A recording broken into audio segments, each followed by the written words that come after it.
coming to you live from BUNS Studios. It's Fred, Dan, and Paul with another episode, number 111, of the Bun Bun Boys.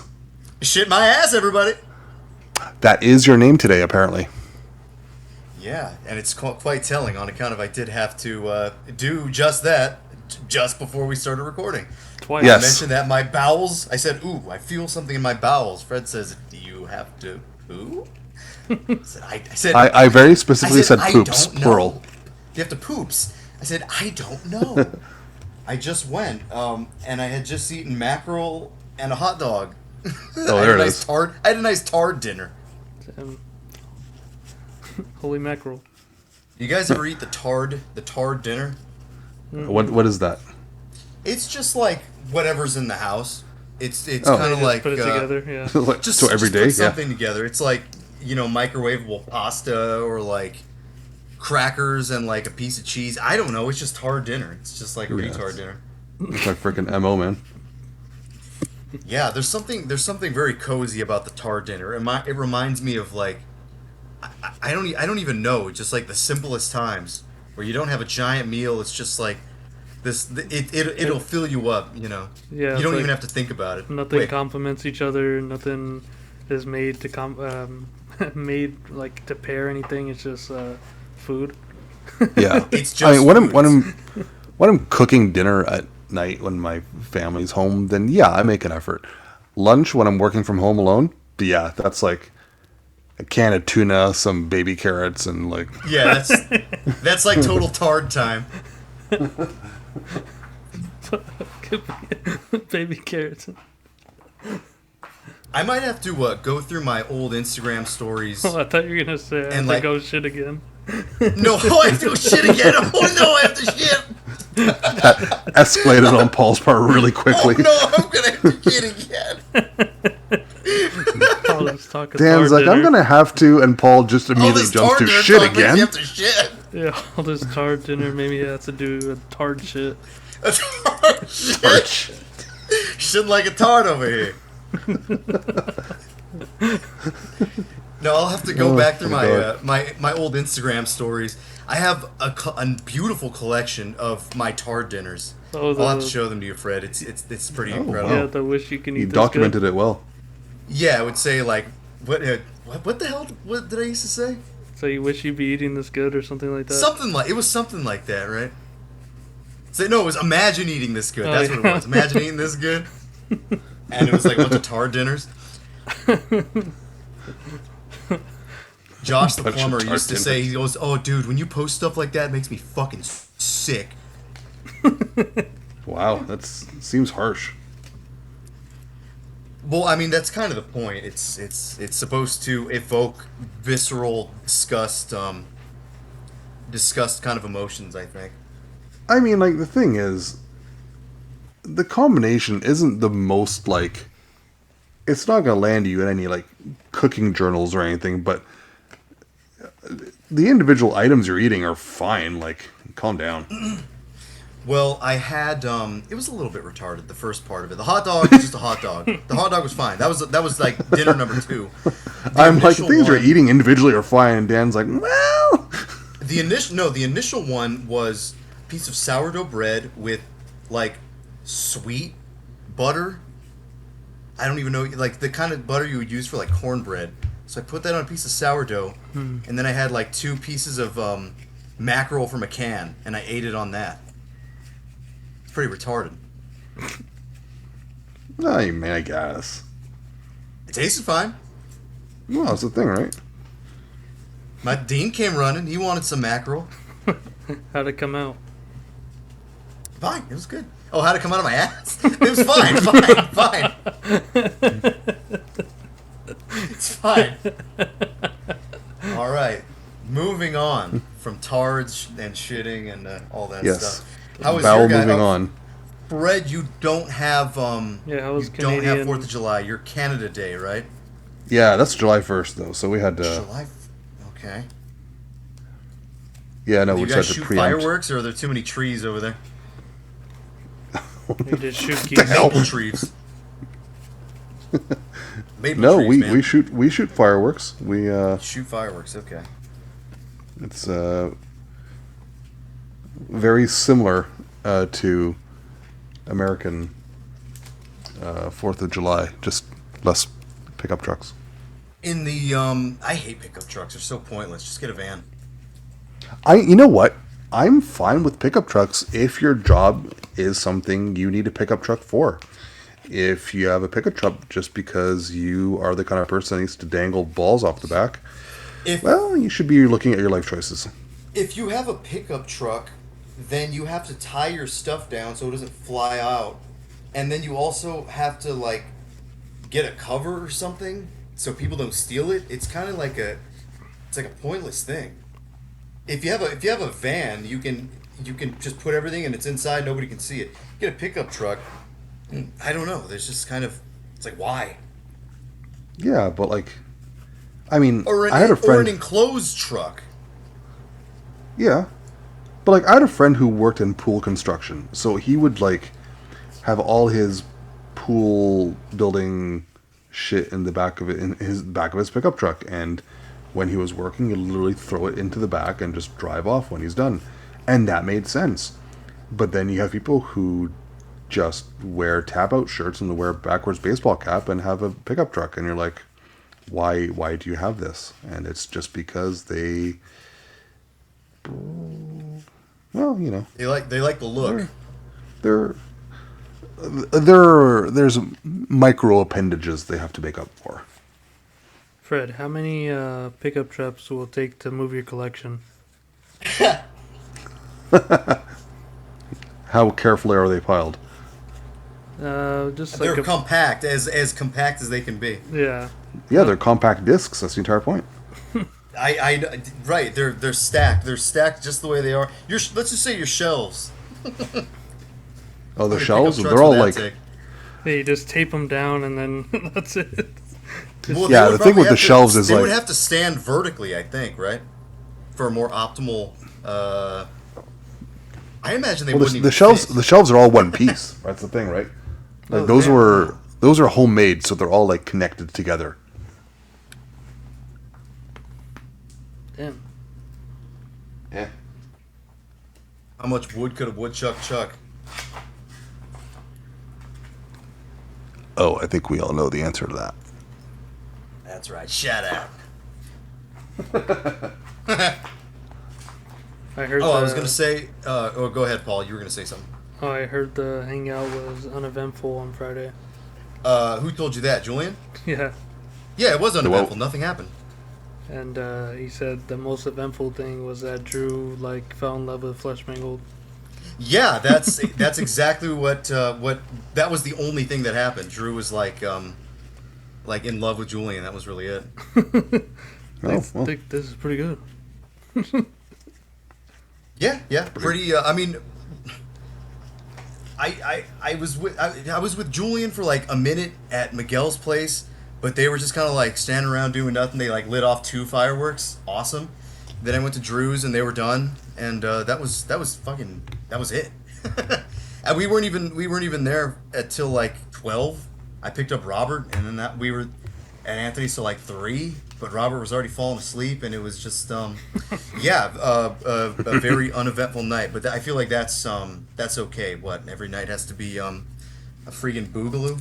That's not how it works, pal. Real life is boring. It's hard hangout. I appreciate your usage of the term It's hard boogaloo. hangout. You ready Just for all the making tard? different. You're all just making food from whatever's in the house. Oh, that's something that happened. I forgot about that. Yeah, so there was some leftover food at Anthony's, and Robert made himself a plate, giant plate. He scarfed it down, and then we're leaving at like 3 in the morning, and I look over at him, and he's got another bowl filled to the brim with beans. Oh my And God.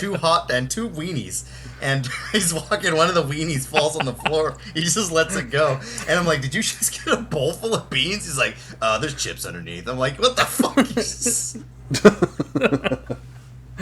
So yeah, another major tard dinner. 3 of them, just a bunch of beans, a wiener on the floor, like chips underneath. Why would you do that? I guess The tard to go meal. tard to go meal. I'll have a tarn meal to go.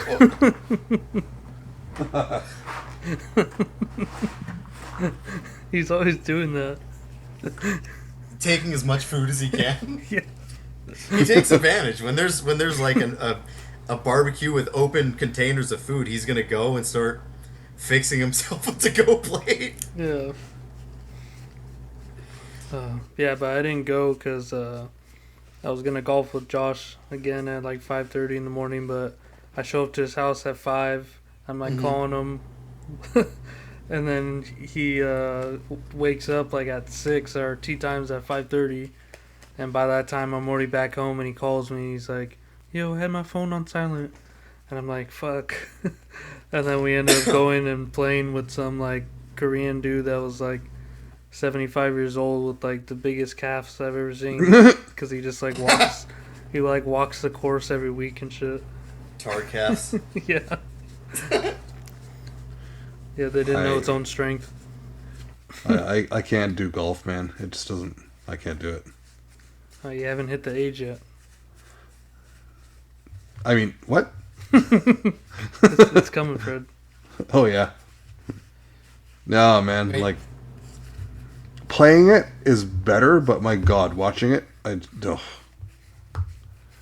I don't think you'll like it unless you play it. I don't like playing it though. It's just, ugh,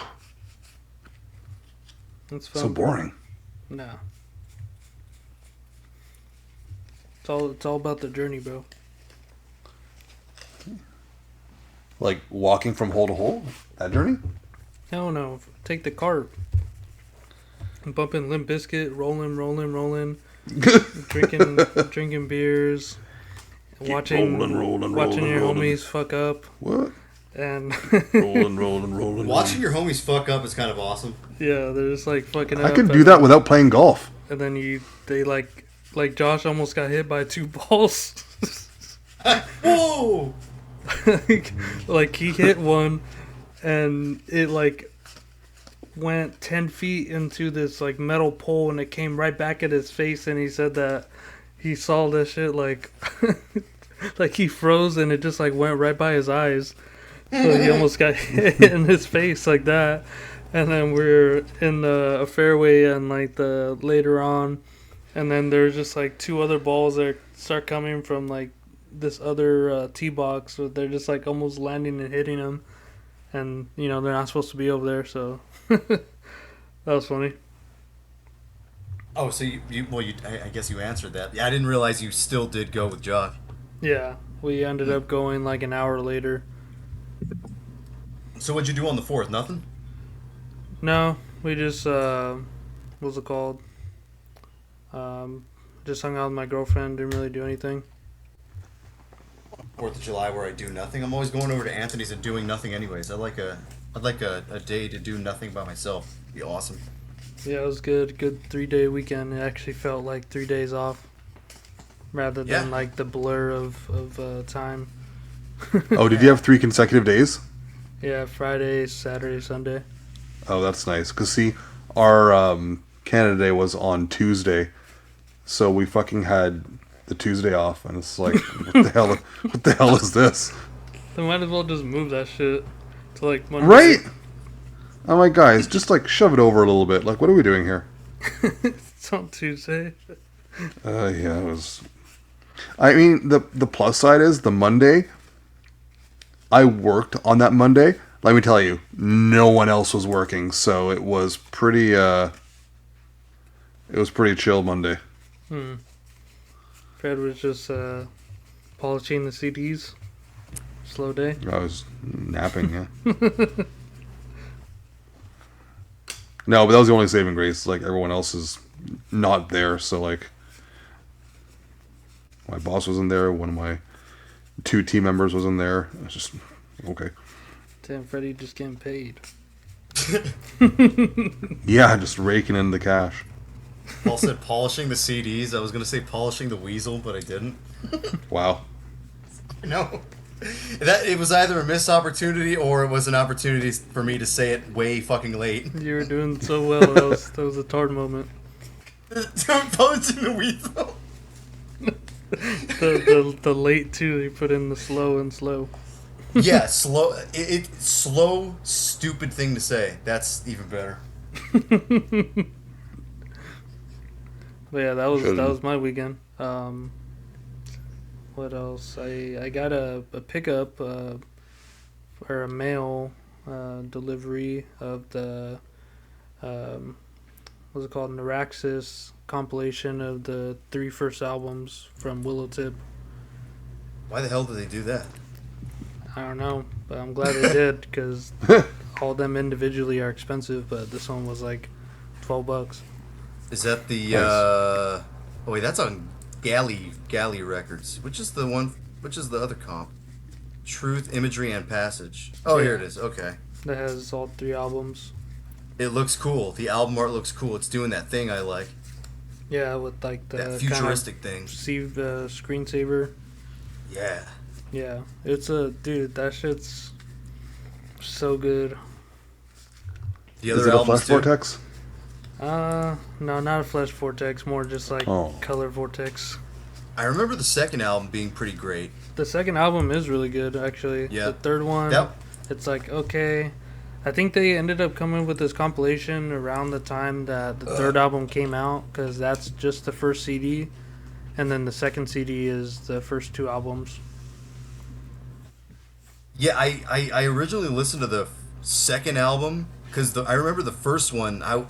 When I first heard the first one, the kick drum really bothered the shit out of me. Hmm. Like it was the clickiest thing I ever heard, and I couldn't get over it. And Yeah. then I simply got over it. Like that next time I saw you when we went to Hesperia, that was Yeah. me giving it like a second chance. Like I know there's got to be something in here. Dude, that shit's fucking awesome. And the second one solves the problem with the drum production, and Mm-hmm. Yeah. it's just more fucking brutal melodic technicality. And the third album, it's like leaning more into what they're, going into later, which I haven't really given a try. But I assume it's like just a More different modern. type of, tech debt that's a little bit boring. Don't be boring, please. No, boring's boring. I had one arrival. It was only today, actually. The second Morning Forest album, De la Vermine, released on Hasveg. Pretty cool French black metal. I've had the first album for ages, never got around to picking up the second, and it's really good. Recommended. Which one? Morning Forest. Morning as in Mourn. Okay. Sorry, tard moment. What do you say? The Vermin de la Vermine. Yeah, that's the one I got today. Okay. Okay. Okay. I don't know that I love this album art, but I'll check it out anyways. Yeah, I'm not huge on the cover, but I get what they're going for. It's just not pulled off particularly great. Yeah, they're going for like the Pest kind of album art, Yeah, or even Peste Noir a little bit. yeah, but yeah, good album. It's very French sounding. Man, this past 2 weekends, on Friday, I went too hard. Friday and then the Friday before last, and that like, I fucking get way too fucking loaded that like Saturday and Sunday I can't even do anything. So it's been like that for the past 2 weekends where it's like Friday night, party hard, Saturday, Sunday, I'm just like Full tard. full tard in, like in my room, just like watching TV all day. Like you know how it's been. It's like you can tell because I'm like done with Frasier now. Done with Frasier, and I'm like, all right, well, time to start. I want to watch some movies before I jump into a new show. And I had this movie on my list for a long time. It's a movie called The Corn Dog Man from 1999. Didn't really know what to expect about it, but I ended up really, really liking it. It's basically about this dude who like keeps harassing this old man, and he keeps calling him on the phone like every fucking hour, minute of the day, and won't give anything away other than that. I mean, that's like the whole movie, but it's pretty good. Would recommend The Corn Dog Man. Also, for whatever reason, I was watching a little bit of that Bradley Cooper movie, Silver Linings Playbook. Have either of you guys seen that? I've seen like bits and pieces of it as it's on. Yeah, It's I feel funny. like I've seen like parts of it on TV, but never actually watched the whole thing. Yeah, you get Bradley Cooper, you get Robert De Niro, and I don't know who the chick is. But it's like, it's a romantic comedy, but I feel like it's one of the last actual funny movies, or like classic comedies. It feels like a classic comedy. I would recommend that to everybody too. I'm not sure what year that came out. 2012? Does that sound about right? Let me see. Yeah, 2012. Okay, right Nice. on the money. I actually wanted to get this before we started, but I'll get to it now if anybody's still listening. So we're fucking BBR. Don't forget, like, comment, subscribe, and also listeners, we are doing questions J-Dog style, so send them in, and you can support the channel and show through the Big Cartel, BunsonBurnerRecordings.BigCartel. You can also check out the Bandcamp and buy some stuff. That's how you can support us, by buying some stuff. See, I just had to get that one out of the way. Yeah, so go do it and stop freeloading our show. Please. Except Paul, for did you want to mention... Fucking I was gonna fucking say, moochers. except for Bestial Conclave, he's doing the Lord's work with those timestamps. He is. Thank you, Bestial Conclave. I mentioned this in the comments, but I'll mention it again. He was talking about what the hell was he mentioning? He commented on your episode, the Phantasmagory, where you mentioned the band Siege Mind. Yeah. What the hell? I think he mentioned another band that he was listening to. Let's see. Siege Mind had some cool. Oh no, he just said that he liked that album, and I mentioned to him. I showed you guys the band Martyr from Canada. They had that EP called Hopeless Hopes. I liked that one.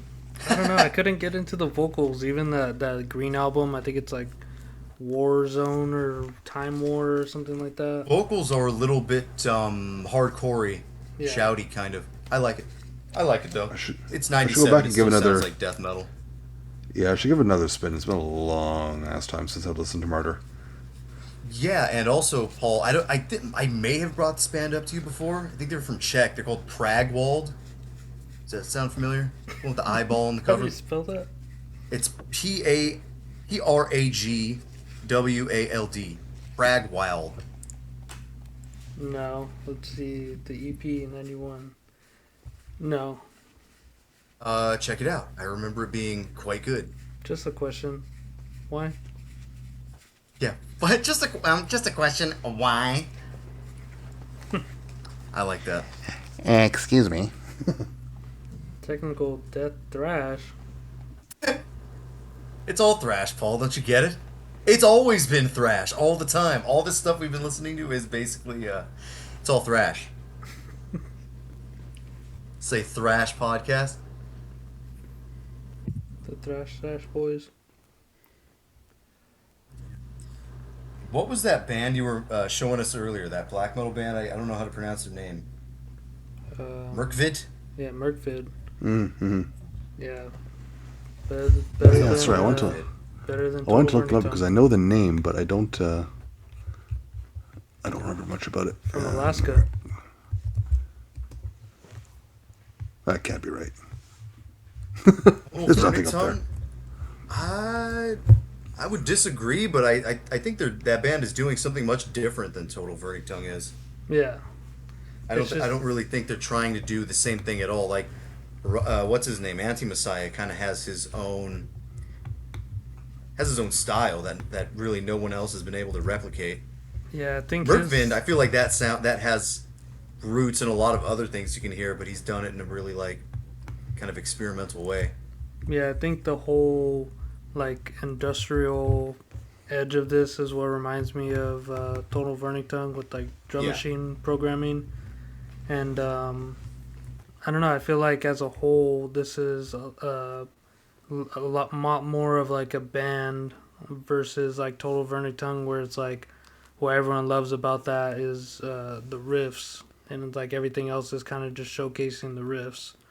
Where like, but I do like the whole package of Total Vernington, where it is the programmed drums and the death metal vocals, and of course the riffs. Like that as a whole package is unique, but I think it's still put to the side compared to the focus on the riffs for that band. Versus like here, it's like you're getting just like songs and like very like in that niche of black metal, it's like it's almost like danceable.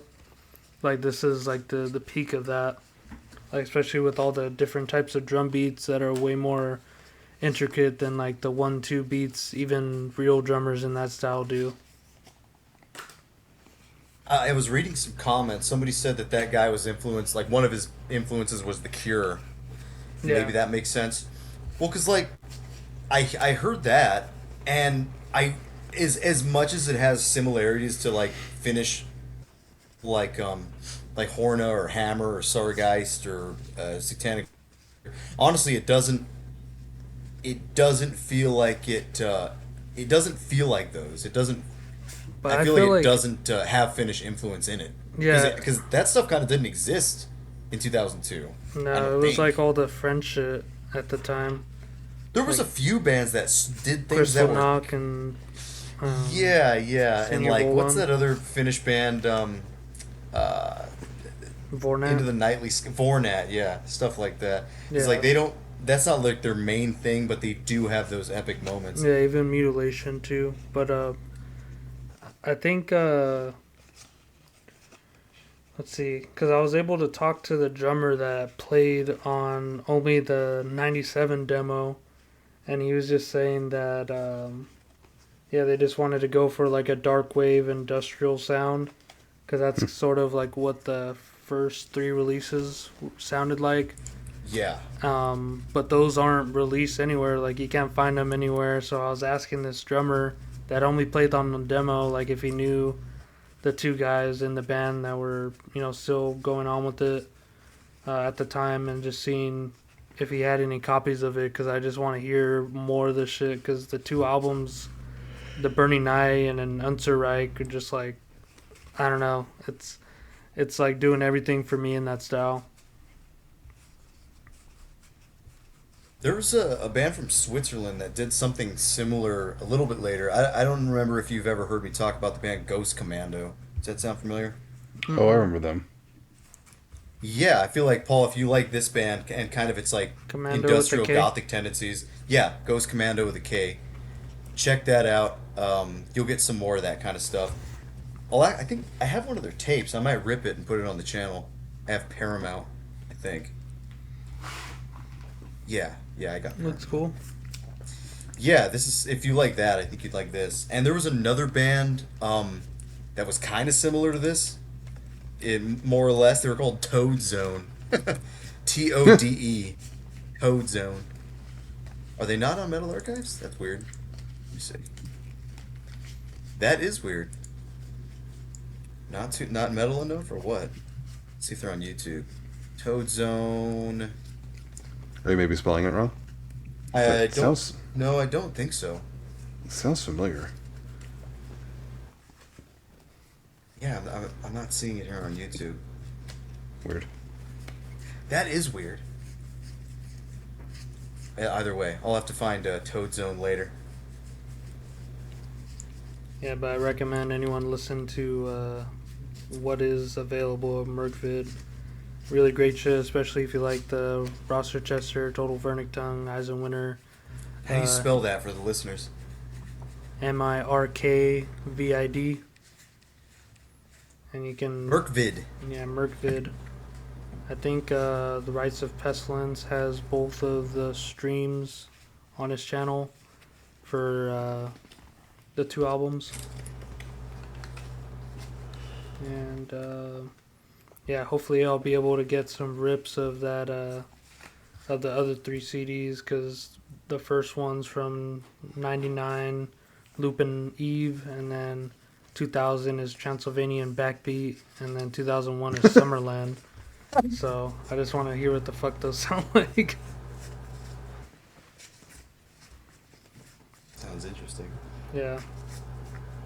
And then the drummer was part of a band that I've liked for a minute, but I didn't put two and two together.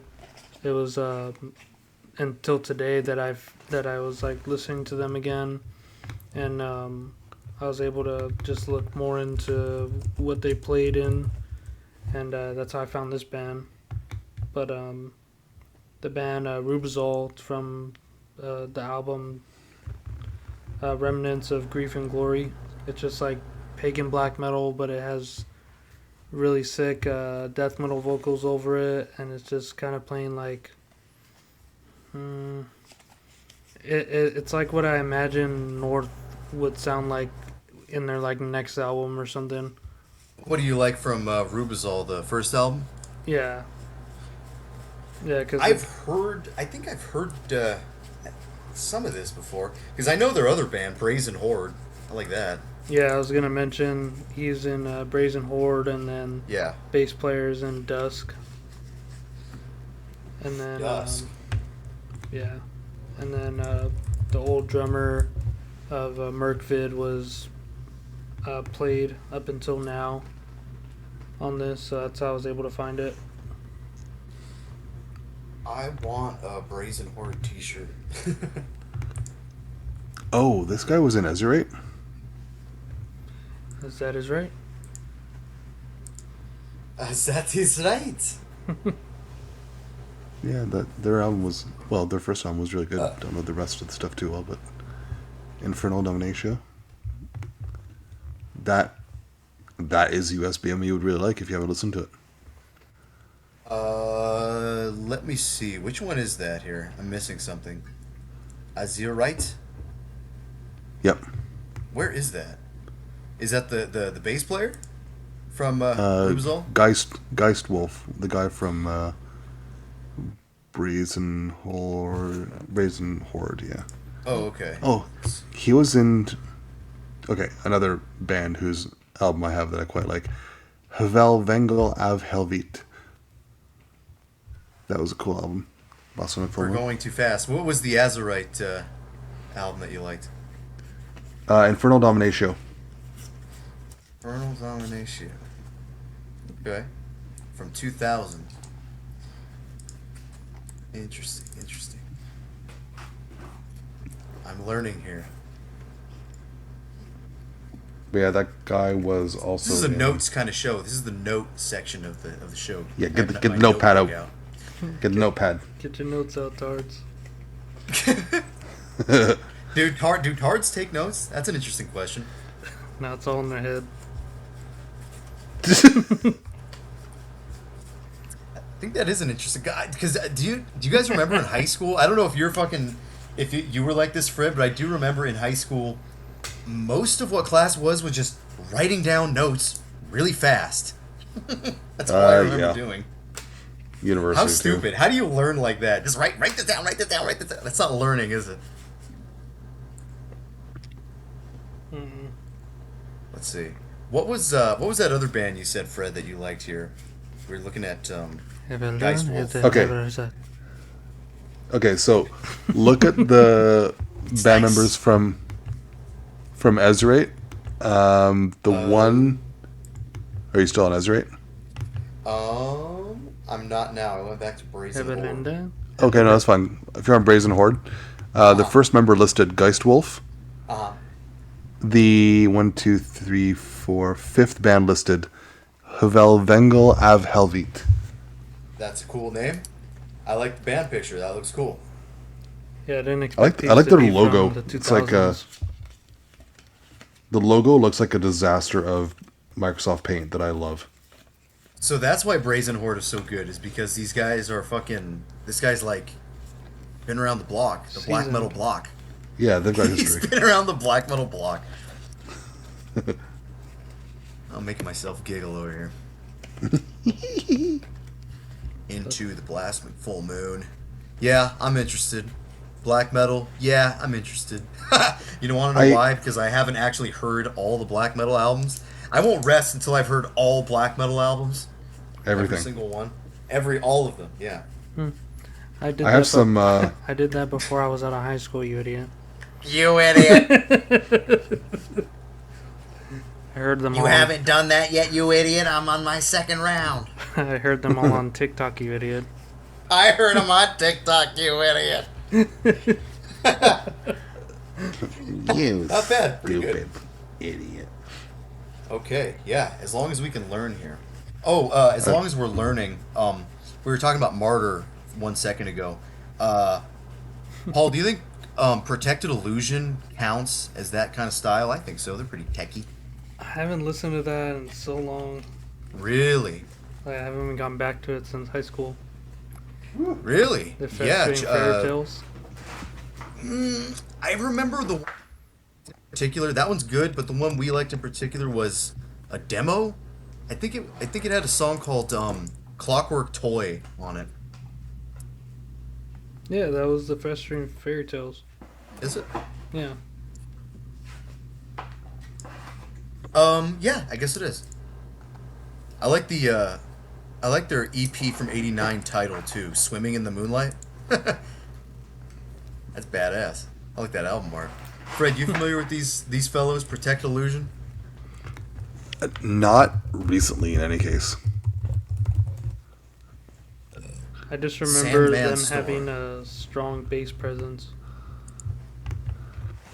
Death Threat. I remember it being pretty techy and weird, Which but like one in an of- atmosphere, almost like Euthanasia or something.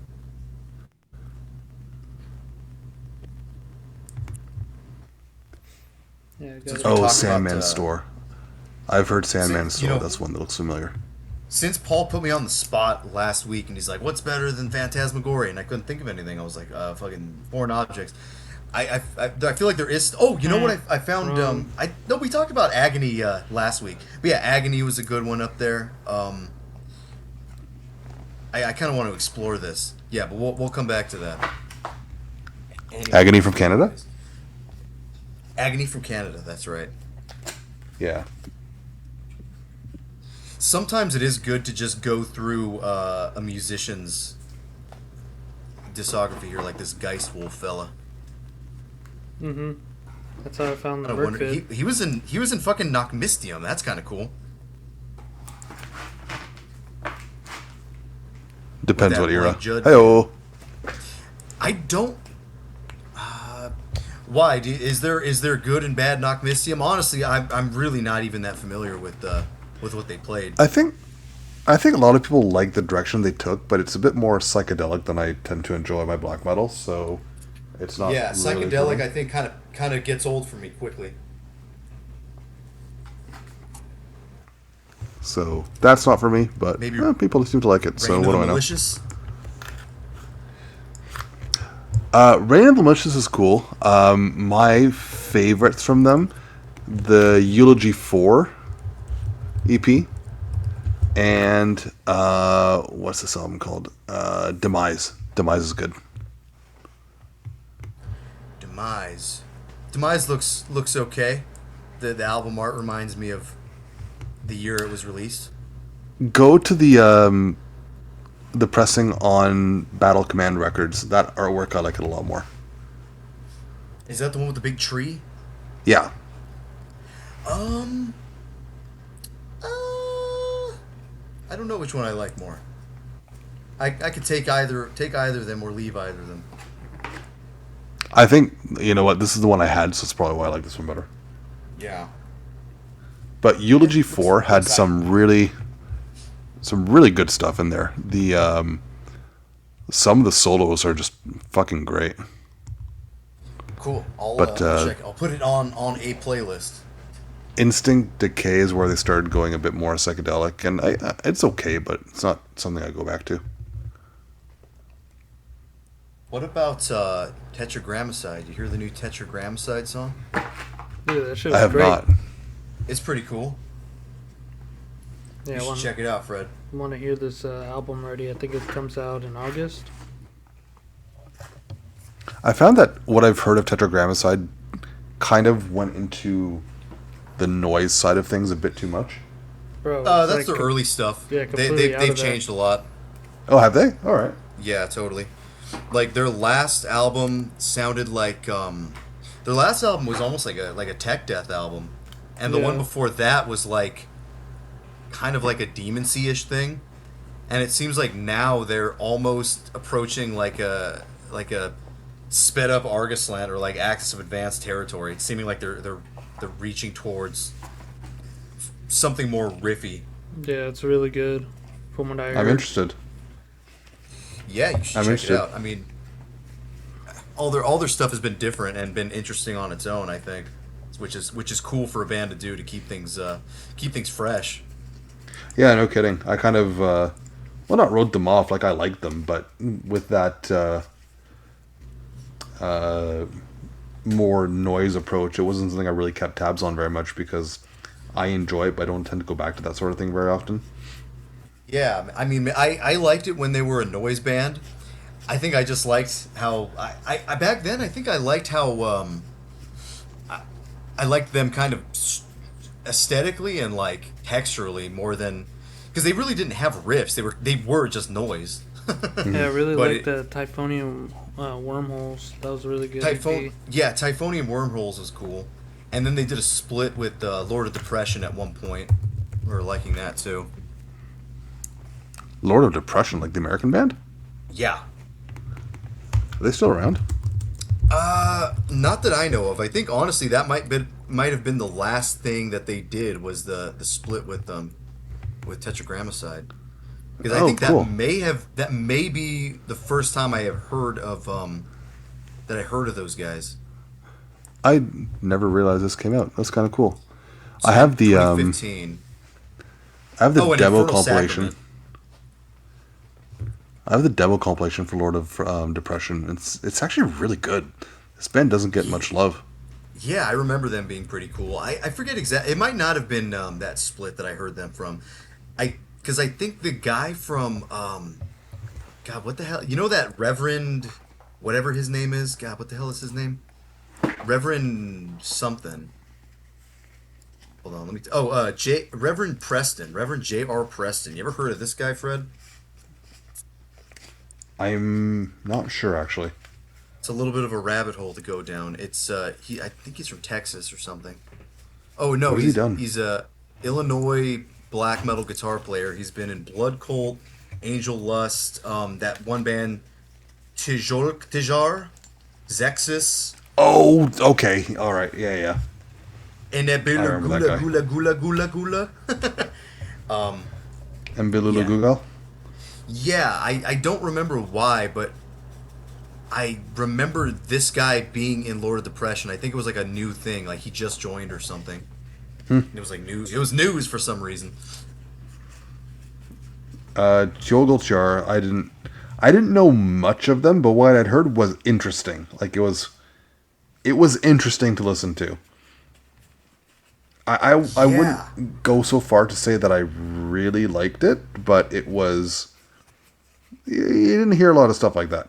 You don't have to like everything. I think No. I think sometimes just finding weird stuff in black metal or just metal in general is cool. You don't have to like everything. Just finding stuff is sometimes fun when you're sitting around doing nothing. Yep. I think I particularly remember like sitting in my trailer in the backyard by myself one time. I was either smoking or just hanging out or whatever. But I remember going through that guy's like discography and checking out all that shit. I'm like, God, this is weird. I think that was around Yeah. the same time when some guys showed me the Black Twilight Circle, so I was sort of interested in different black metal like rabbit holes. Still like am, the I guy- suppose. I felt like that was a band he did that I really liked, but now I need to look him up. This is going to bother me now.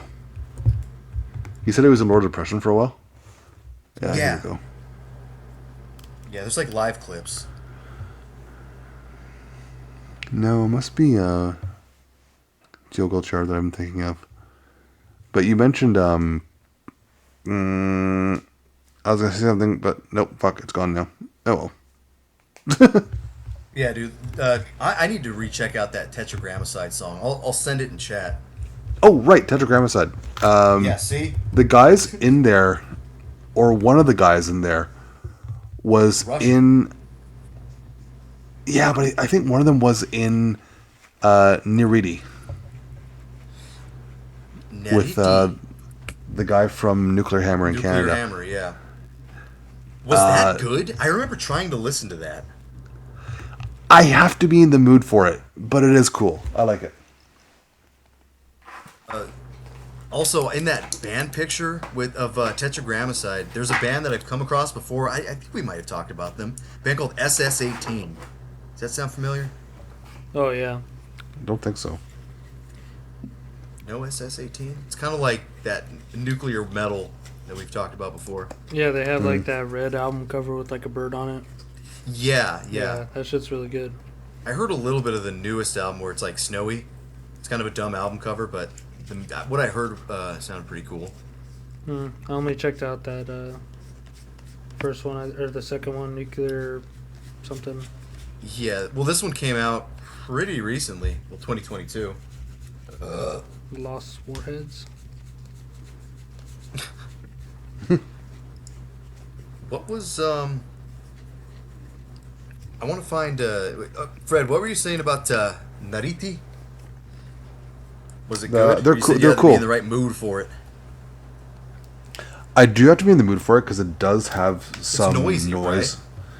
It has some noise element to it. It's kind of like the songs start off Black Death and then kind of, if I remember correctly, eventually kind of devolve into noise, and it's tolerably so, if that makes any sense. The picture that they use as album art is a bit sickening. Oh, the little sacrificial baby. I don't think it's sacrificial. What's the what's They're the name doing of some these? kind of strange. I don't know what that is. Is that a funeral? Is that a funeral for a baby? Yeah, something like that. I forget Okay, what yeah, these. because he doesn't look fully grown yet. He doesn't look developed. Look like he got out early. What are these guys called? They are called. No go. Is it the Agoris? I don't know. They're like Indian gurus who live on cremation grounds. That's why they're all white. They're covered in ashes. So it must be some sort of death ritual. Is my guess. Have you guys ever heard of a band called Cream Face? Yeah, it's the guy from Clandestine Blaze, isn't it? Yeah, it is. It's his like kind of core grindy project. I've never listened to it. I thought it was noise. It's not noise. It's Oh like, no, it's that his noise project is Nicole something. I don't know that one. Cream Face is more like it's like gut. It's like Impetigo.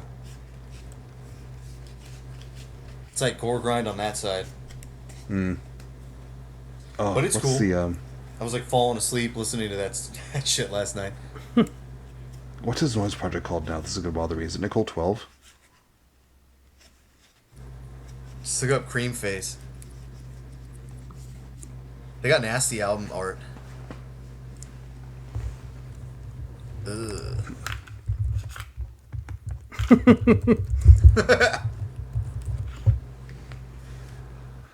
Let's see.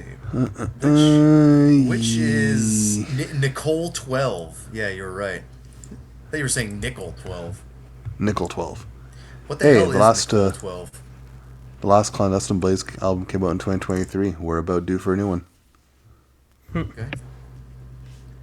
Let's Come on, see. he's Oh, slacking. Nicole 12 Black Line. Is that it? Power Electric. I don't know. I haven't actually listened to any of it. Okay, it's just frequencies. This is just frequencies. So is that noise like or is it like power? it's not even power like- electronics. I don't even know. It doesn't sound. What I'm listening to does not sound like power electronics. It sounds like ambient music. but I guess stuff like that could be considered like I don't know the difference. Okay, this other song is just straight fucking like audible noise, like they're somebody just talking into a microphone and then it distorts. There you go. And he's got like little girls on his album covers. Oh wait, that was the thing with him, right? Everyone's like, he's a pedophile. Kill, kill, kill. I forgot about that. Say, you ever heard, Paul, you ever heard, do you like Viral Load or no? Yeah, I do. You're a Viral Load guy? Mm-hmm. What do you like from them? The fucking backwoods brutality? I like the split with Putrid Pile. I like... I remember, that was an epic album cover. Brutalized Beyond Belief. What's that second one called? Let me see. I haven't heard the first album in a little while. Practitioner is a Perversion. Yeah, it's kind of interesting. I remember it had like black metal parts on it. Or Brutalized Beyond Belief is the one that has like black metal parts in it. Mm-hmm. And that album art's really cool too. Yeah. It's like a fucking Viking smashing your head. That's pretty good. That's cool for a brutal death metal album. I was listening to the demo from '96. It sounds like Deicide. If you've heard it, there's some interesting parts in there. Oh, really? Yeah, have you ever? I don't think people have heard this one. No. Yeah, the demo's cool. This is something I like that I've been noticing from certain brutal death metal bands. They will use up close, like microscope pictures of like bodies and cells and like sperm cells and like shit like that.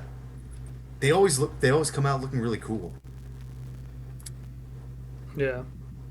Yeah, so good brutal death metal album art stuff right there. Always, I like that better than like, I don't know. If you take a look at Viral Load's Backwoods Brutality, something about those album covers I don't want to look at. They look horrible. There's like no mystery to it. It's just like.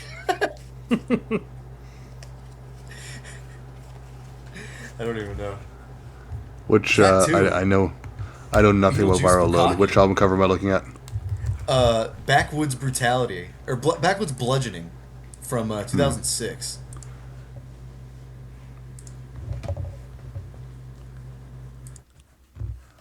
Is this on Archives? It's not loading. What are you doing, computer? Hey, my Metal Archives isn't loading either. Mine is. Paul thinks he's special. Nobody special. So fucking tired. 'Cause Paul's a tard. And I'm a retard. What the hell is this album cover? Why am I eating tard dinner? I don't approve of this artwork. Yeah, that's bad artwork. There's a good artwork. Let me see if I can find it here real quick. I don't believe it. Cool artwork. I want to see if I can find it for you guys. Okay, look up this band. It's Erytrosy. Erytrosy. Erytrosy. Erytrosy.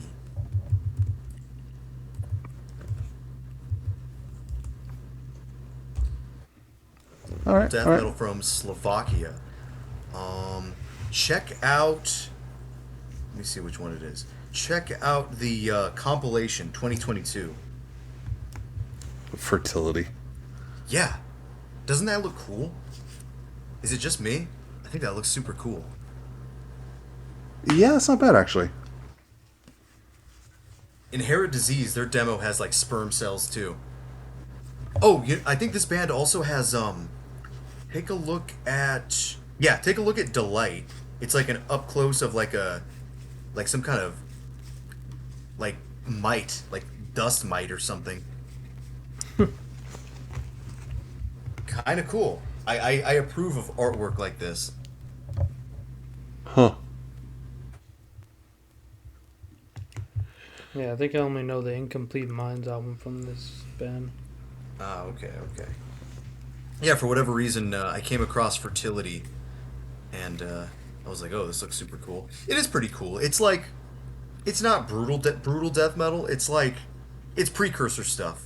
It's precursor brutal death. It's cool though. I'd be digging it. And I guess the last thing that I've been listening to just today that really impressed me, like lately, I haven't been. I've been going through my playlist and trying to like get to everything that I never got to before, but it seems like there's things that I keep wanting to come back to, and so I'm just letting my heart lead me to listen to like what does your heart want you to listen to? And as I was driving today, I was about to put on Fred's pick, but then I put on Hypocrisy. I put on Hypocrisy Penetralia, and man, dude, Hypocrisy's Penetralia is so not typical, like Swedish death metal. It is really creative, like rhythmically. It is so cool. So would recommend you guys check that out again. It's so fucking creative. Do you like it more than Osculum? I don't remember Osculum. I don't remember what the songs sound like at all. I don't remember any of them. Penetralia, I remember most of them.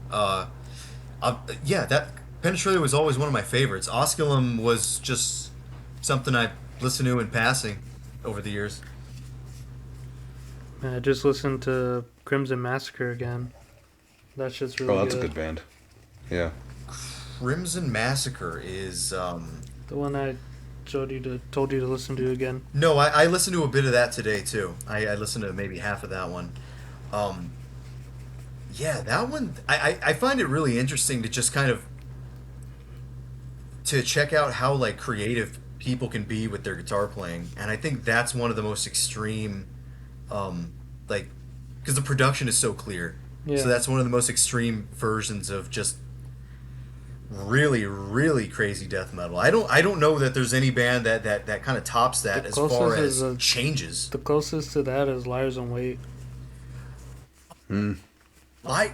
Yeah, but Liars in Wait is like, I don't know, they're almost doing the same thing over and over again, just slightly differently. Yeah. It kind of seems. But yeah, Crimson Massacre is.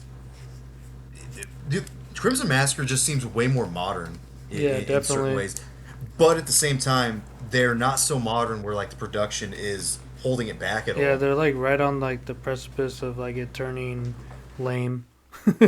Yeah, they're almost lame. Like that could be lame if it had different production, but the vocals are kind of fucked up in a cool way, and the drums are kind of like stupid in a cool way. It sort of makes that band like ultimate metal. Yeah. Which Crimson Massacre we listened to? Lester. I have the As the Sun Burns split. It's like one of the worst album covers I've ever seen, but it's pretty good set of bands on it. Yeah, I was listening to Temple of Gore when they're a little bit more straightforward, like black metal, and then listening to Lester is like this completely different band and shit. It's crazy. And then I went to find out that I guess one of the guitarists from there moved on to Void Ceremony, so that's cool.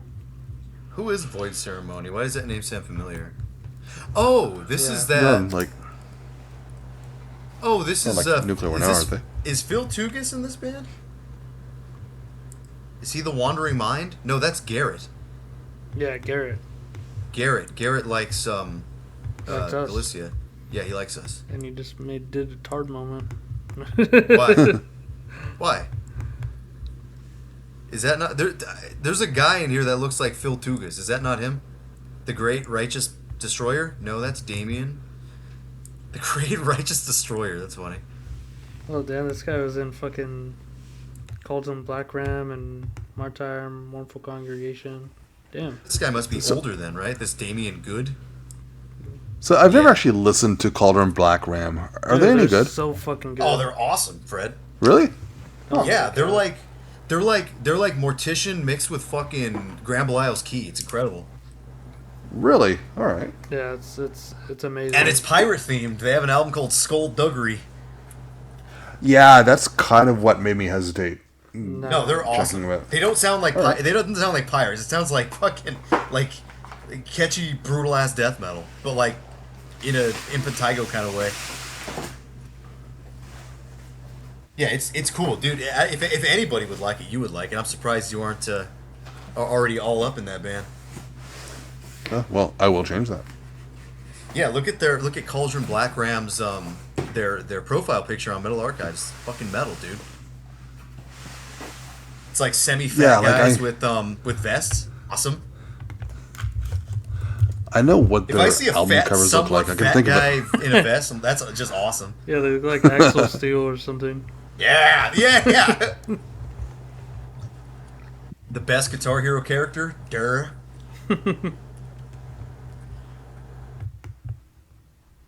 Damn, I didn't realize that this was like a fucking super group. Cauldron Black Ram? No, Void Ceremony. Neither did I. I thought it was. Well, isn't Garrett's the main songwriter, right? Yeah. He is. Yeah. Yeah, he's guitars and vocals. Okay. So it's got the Cauldron Black Ram guy. Oh man, it's the Mournful Congregation Stargazer guy too. Yeah. Misery's Omen. Yeah, he's Fred, done you all remember those Misery's songs. Omen? Yeah. That was a shit. Martyr too. Yeah. I don't. I guess this drummer was in White Wizard. I remember liking them. And Ascended Dead too. Ascended Dead. Oh, yeah, cool. This is and then this other guitar player is in Crimson Massacre Seraphic Disgust. Yeah. That's Jason McGeehee. That's interesting. I thought this was like a young band. I didn't realize Yeah, it was like a all super these group. all these like old heavy hitters were in this, except for Garrett. That's Yeah. pretty cool. McGee. Nice job, dude.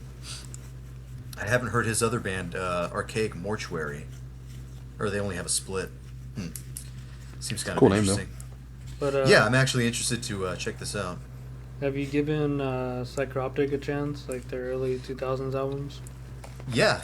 Not recently. Dude, that's so funny. I was thinking about them yesterday. I don't exactly know why. But I was thinking about Psychroptic. I'm like, I should go back to listen to them. I think it might have been after I listened to Viral Load. I'm like, I kind of want to go in this direction here. Yeah, I like their second album a lot. Yeah, I haven't checked them out in at least a year. And the last thing I checked out was their first album. Yeah, I just been on this tech kick, so I'm just like going into bands like that again, give them another chance. The Scepter of the Ancients. Yeah, that's a really good album.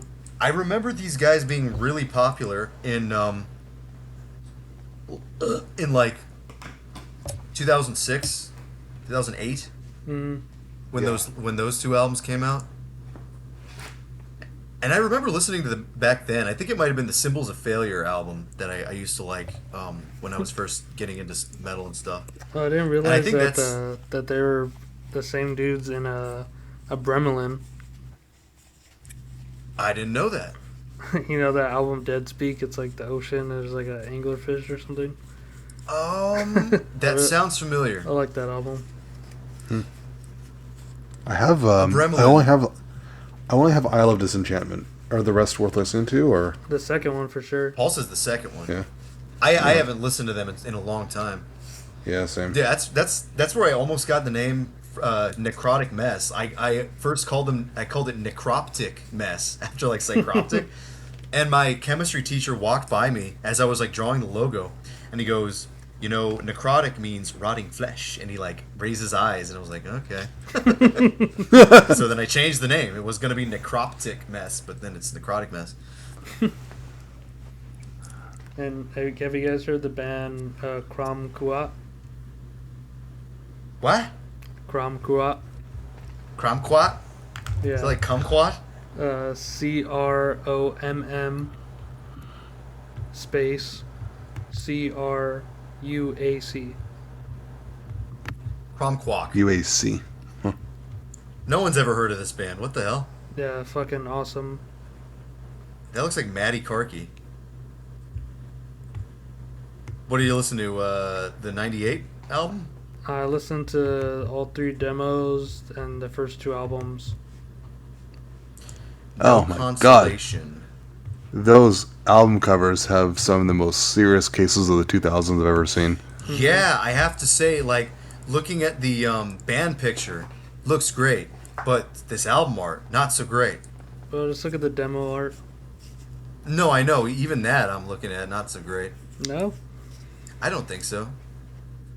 What did you like the best? I'm looking at past moments. I think Meadows of Madness.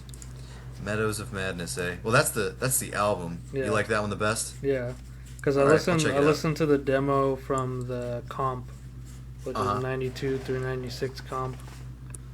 No album art to complain about there, guys. Actually, what, the Meadows of Madness? No, the demo comp. The demo comp? Let me take a look at that. It's just red with writing. Yeah, but I don't like the way they use the font. I also don't I like the fact that they put an apostrophe. I actually like Meadows of Madness, because I'm not sure what that album art is. It looks cool, though. It's colorful. Yeah, I recommend listening to the album. It's really good. What is it? Tech melodic shit. Really? Yeah. Interesting. There's a band, Paul, you might like. They were kind of a melodic... I don't know if I've ever talked to you about it either. They were called what the fuck were they called, man? They were called something. What the fuck were they called? I can usually pull this name out of my asshole, but I'm having trouble this time. Chorus of Ruin is the name of the band. Remember that? I remember them. Melodic I Death Doom. remember them. I remember them being pretty good. Were they Dutch? I don't remember. UK. Let's try Chorus of Ruin, Ocean of Sins. The single. There's the single, and then there's Swan Dive. Swan Dive. Yeah, Swan Dive has good songs. Check that out. Did you ever check this out before? Mm-mm. Yeah, check it out. You'd like it. I think. And it's been a while since I've checked it out too, but that name always is in my head, so I need to just needs to come on back. Yeah, I don't like the album art. Which one? Swan. For Swan Dive? Yeah. I don't know what that is. I like it It though. looks like a statue. It's yellow. Statue's gonna be yellow. Don't like it. Thanks for your opinion, Hard. And they have like a Liars and Wig type logo. They're cool. Paul's like, don't like it. Dead Speak. Oh, I remember this. Yeah. I totally forgot about this. Such a goofy album cover. It's kind of cool though. Yeah. I barely remember what their first album sounded like. It's death metal. I don't know. Yeah. It's What just- else can I say? Yeah, It's death metal. Nothing crazy. Just a band. Okay, Dead Speak. I heard this not that long ago, actually, for whatever reason. But all right, back in the list. Sometimes, yeah, I got to keep going back because I think there's a threshold, and once you pass a certain threshold, it clicks, and it sticks with you forever. And that threshold for me is, okay, this is badass. Once I get to okay, this is badass territory in my mind, then it's there forever. I don't have to keep reminding myself what it sounds like. It's just badass. That's a badass. Yeah. All right, guys. Do we want to take a breaky break? Yeah. I go for break. Hey, a Bremelin. Fucking dude was in the Berserker. Awesome. Every member was in every other member's band. That's how I you like do it. when we go on these tangents of like, this is in this band. Listen to this. Check this out. I kind of like it. It's one of those episodes. Cool. It's a notebook episode. I love the notebook one sometimes. Yeah, they're fun. Yeah. We all learn something. Then it'll go Yeah, downhill yeah, from the yeah. break. Fred pick. You know what I mean? Don't be so rude to Fred. Excuse me. What did I do to you? How dare you? Break time. All right. See you after break, tards. Toodles. Anyway, for a while, everything was perfect, but soon enough... You're still playing Pokemon?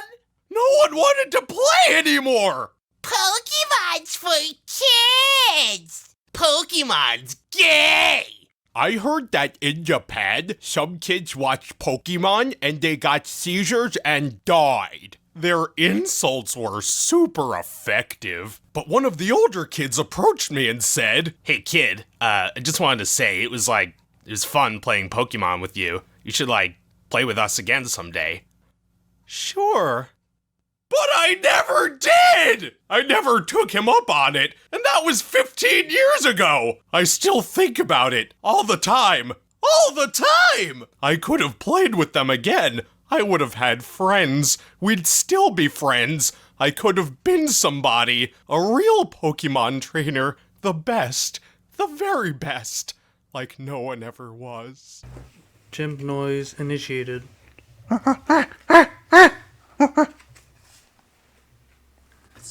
It's just me, isn't it? No, I was chimping out, dude. I didn't hear you. I didn't hear you either. Can you hear me? There you go. No. Now I just feel like a dick. I think you were doing it too loud. Was I doing it too loud? Yeah. Yeah, this mic is a little bit sensitive. Hopefully the audience heard me making chimp noises. You gotta do it again.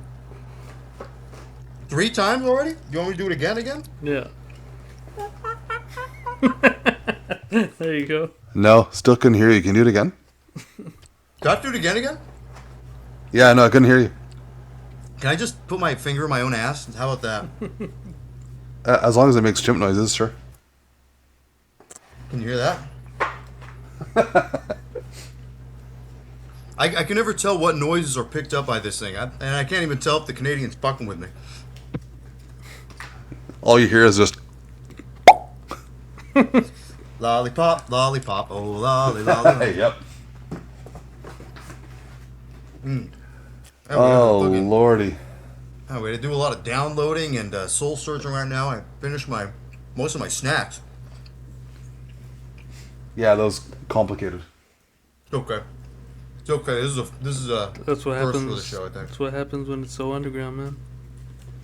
True. Yeah. I mean, it doesn't Before get much more obscure than today's pick. When it's only on Before we go Fred's head shelf. first into this, or go ahead, Paul. I said when it's only on Fred's shelf. When it's only on Fred's shelf. I was gonna say, before we dive into this Canadian obscurity, what's on the thumbnail today? Well, I kind of just threw this one together the other night, and I put one of the blue melting guys from Street Trash. Oh. You guys know what Street Trash is? No? It's like, Fred, you don't know what that is either? No. It's I don't think it's a trauma movie, but it's close to a trauma movie. You know, like the Toxic Avenger and the Class of Nukem High and stuff. It's one of those kinds of movies, like fucking gross out slime everywhere. I don't think it's trauma, but it's something close. 1987, I believe. It's just fun. If you ain't seen Street Trash, check it out. And then I also used a fucking image of what's his name, Joseph Gordon-Levitt from that movie Hesher, where it's like loosely based on Cliff Burton. You ever seen that, Fred? No, I don't think so either. It's kind of fun. I think it came out in like maybe 2011. It's a little bit cheesy. Oh, 2010. A little bit cheesy. It says thriller comedy. The poster looks kind of badass. The one with him and the fire behind him, and then there's Natalie Portman. He bangs Natalie Portman. And what's his name? Rainn Wilson from Dwight from The Office is in it. He's like the dad of this troubled boy, and then this Cliff Burton type character just kind of moves into their house and starts fucking shit up. It's kind of a fun movie. Yeah, you know, check that out too. But anyways, shall we get into it? Yes, sir. Yeah. Okay, we can let's do do it. it. All right, Freddie, the floor is yours. Well, today's pick is one of the most obscure things I've come across. A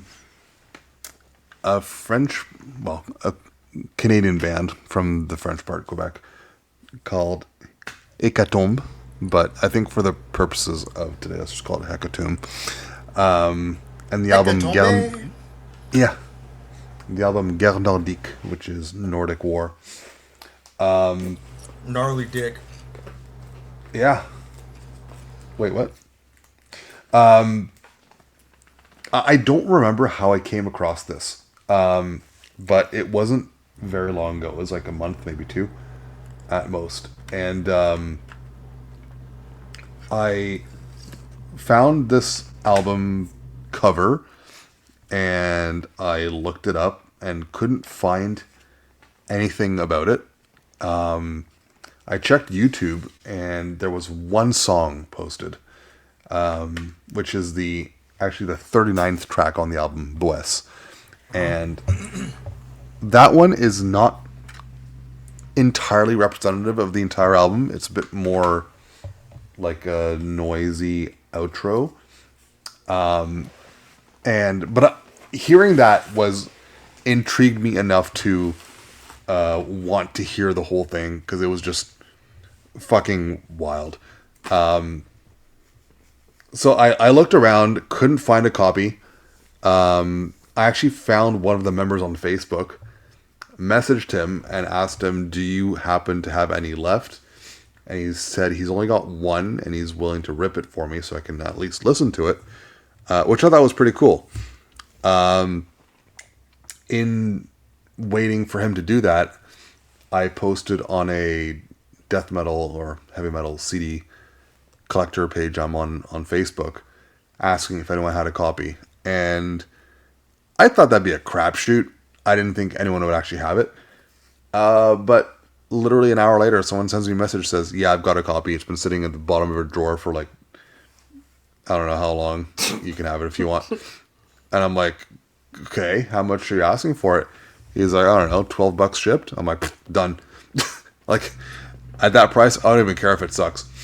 And it, I was looking at the album, or the title, or the tracks on the album, and I was a little skeptical, because you have a track named rock gothique, like gothic rock, and Mexican Assault, and I didn't know what to make of that, and I'm like, this might be one of those albums that's just goofy, and who knows. Listed as black metal, but I really know nothing about it.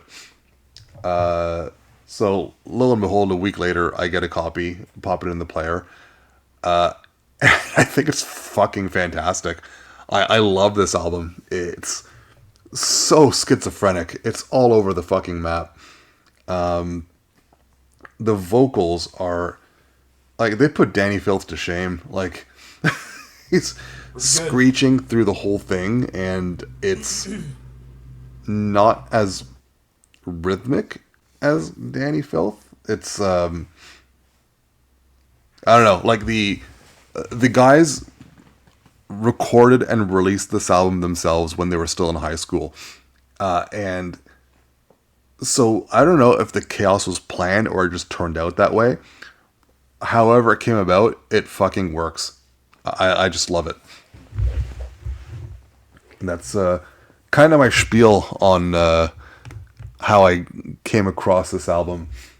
When I got it, I ripped it and sent it to Dan to post on our YouTube page, because I think the world needs to hear this.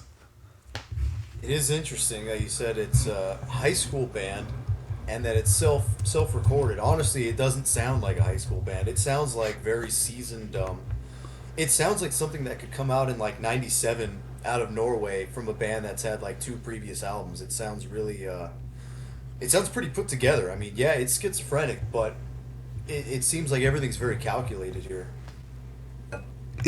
It's hard to tell, right? Either it's very calculated, or it's so chaotic that it sounds like it was intentional. Yeah, but do you agree that it to me it sounds seasoned? It sounds like, it's weird that this is what is one of these members in another band, but he was in shit like later, right? He was in a band called Worth Dying. Yeah. So it looks like this is the only thing that most of these members did was this one album. Yeah. yeah, it sounds like these guys have been playing for a long time. Like, it sounds like they've listened to a lot of metal for a while. You know, kind of crazy. Doesn't sound like beginners at all. It sounds extremely viable. It sounds really it it sounds like it's definitely worth something, and it definitely is a lost piece because it's just recorded really well, and it's written really well. Um, I don't know exactly if I can go into any kind of like influences or anything like that right off the bat. We probably have to like listen to something because it's kind of hard to pinpoint. I don't know if it's just if you thought the same thing, but I was No, kind I of definitely thought the same. Yeah. yeah. I'm finding it difficult to kind of pinpoint bits and pieces. It almost like the fact that it's 2002. It feels very early for some of the ideas that are being shown here. Some parts sound like some of the high noted Finnish stuff like we were talking earlier. Some of it sounds like heavy metal-ish type shit. Um, yeah, and even some of the like interlude parts are it's just interesting. Yeah, the interludes are kind of. Oh, I'm going to use the word random again, but like you said, it sounds very intentional, but they they're jarring. The whole album is jarring, to be honest. It's you think you know what direction it's going to go, and it just kind of spins you in a completely different one. It's very mysterious. It's just how good it is kind of nuts that these guys weren't really involved with anything else. It does it feels slightly amateurish, but at the same time, it really is executed just pretty fucking well. I mean, the drums sound great. Like production wise and tone wise, everything just sounds like valid. There's nothing here that says this is dumb. Yeah, I'm surprised how good it sounds for whatever this is. Again, this was recorded in high school. I can't imagine they had a ton of money to drop on proper recording studio or whatever. So I think the end result is shockingly good sounding. Yeah, I mean, it's hard to say how this presents itself. How you said with some of the song titles, I don't quite understand what they're going for, but no, I'm impressed by the riffage and the songwriting and kind of the overall like just theme of it. It almost feels like a giant prog rock special or something like that. It's really kind of weird in that sense. It Yeah, may be very different, but at the same time, it seems to stick to like you can still tell you're listening to the same album. There's nothing here that's too jarring. I don't think. yeah. I think I've mentioned this before when it comes to Abruptum, but I find that I get the same sort of vibes from this album as I do Abruptum. And the thing that I realized about Abruptum not too long ago is what that reminds me most of, especially on like their first three albums, is the weirder prog rock bands that were influenced by Magma, like Shub Niggurath. They're very dissonant, jarring sort of material that is meant to be unsettling. I hear, well, not necessarily I hear that in Abruptum. Well, maybe I do, but I get the same feeling out of Abruptum as I do those bands, and I kind of get it out of this as well. Well, in Abruptum's sense, like that would be like dark ambient. Here, Yeah. it's I don't know. You are right. There is kind of a mysterious sound to this as well. That's hard to like pinpoint. I think it's to do with the unpredictability and bands like Shub Niggurath, the French one, and Abruptum are very hard to tell where the album is going to go if you've never heard it before. And this one I did not find predictable. Like, I didn't know where they were going to go with any given song. And I think that's why I get that same vibe out of them. I know there's really no connection with this band and other French Canadian bands, but as far, I mean, you're you know more about the Quebec sound than we do, or I'll say for me. Is there any bands that this kind of reminds you of at all, like during that time, the 2000s? Not really, no. Like this. Like who if you had to compare this to any band, who would you compare it to? Like any of the sounds that are going on? I mean, at parts, maybe Sadistic Execution. Honestly, yeah. Like at the end, there's that weird kind of fall apart thing that goes on. Yeah, but again, like some of the interludes and the weird things they do kind of just have nothing to do with that either. And that's kind of what I like about this album. The track I picked. I mean, quite a few of them have it, but I feel it has some really interesting turns in it. But I don't know. I haven't heard from Paul yet. I think Paul hated it. Did he? No, I loved it. Loved it. Yeah, great pick. You Would you guys love are it? saying it was schizophrenic. I was thinking it's more bipolar because it goes from these like extreme blasting madness parts into just any other weird direction that it wants to go, and then bounces back into the blasting parts that sort of remind you that this is like a extreme black metal record. And Yeah. like I like the vocals a lot. Like there's some points where you hear him talking or like screaming like French, right, Fred? Are you hearing that? Yeah, and I can tell by the intonations that it is in French, for the most part. Yeah. Yeah, you can tell. But the lyrics aren't included in there. I have no idea what he's saying. Yeah, this is like what you told me while we were chatting about it before Dan showed up.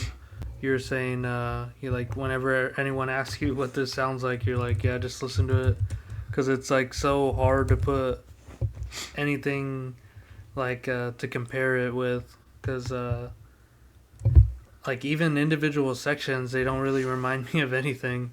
Yeah, it was hard. Yeah, I was like, what the fuck am I even gonna say about this thing? And it's like it's cool though, because like none of it is like so like quirky, random or anything. It's just kind of like in a weird kind of barbarian like fucking type of way where it'll just like go any way it pleases.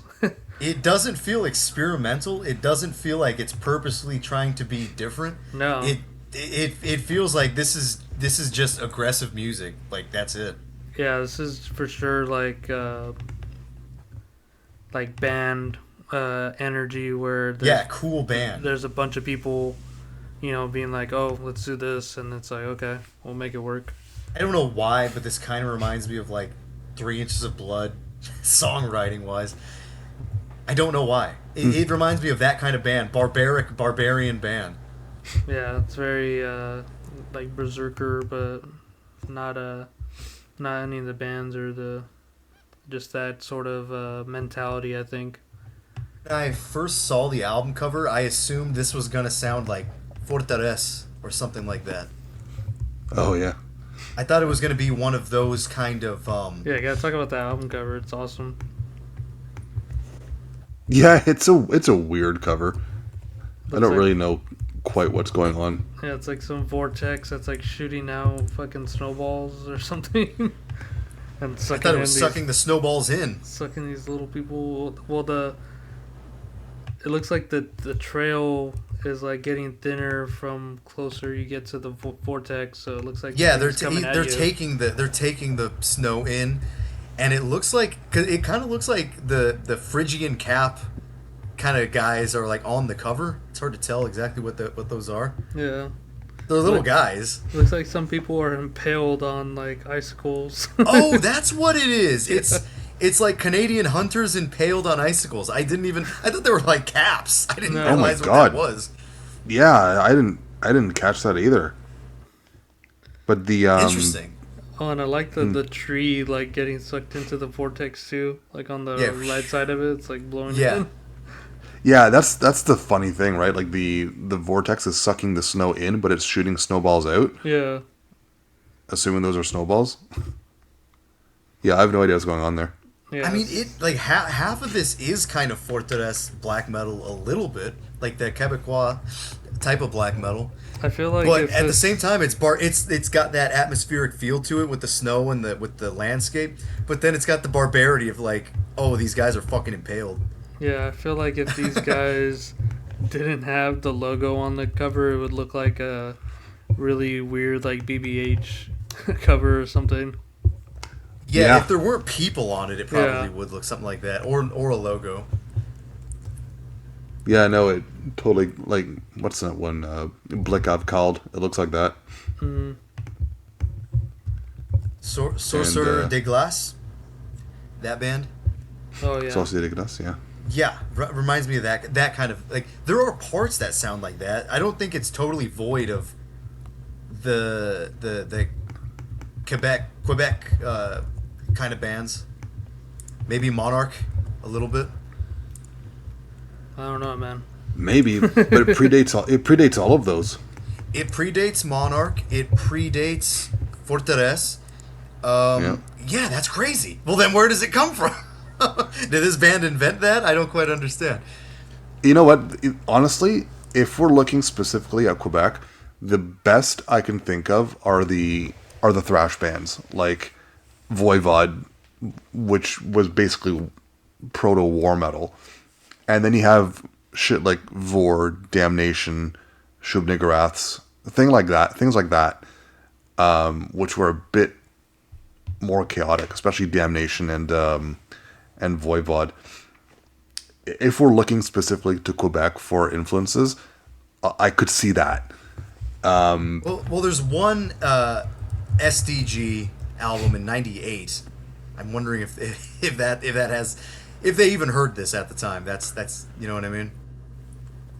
That might be one of the Maybe. first. That might be one of the first with that kind of sound. Because this does have it a little bit, but it also has like heavy metal-ish kind of like GBK kind of stuff, Americanized black metal slightly, maybe. Well, I mean, with the if we're looking in Canada as a whole, I mean, it's possible they heard sacramentary abolishment and blasphemy and took off pages from those. There's definitely some. It slightly sounds like. I mean, yeah, there's a little bit of similarity there. I suppose I get that. Well, God, this even predates Evil Feast. This predates everything. I think instead of trying to compare what this sounds like, let's just listen to it and see what it actually sounds like. Let's just listen to it, you idiot. Okay. Okay, which track are we going with? I think yours, because yours track 3. Track 3? Track 3, Septième, which means 7th. Okay, let's That's not confusing. Alright, we'll be right back.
Alright, we're back from the third track.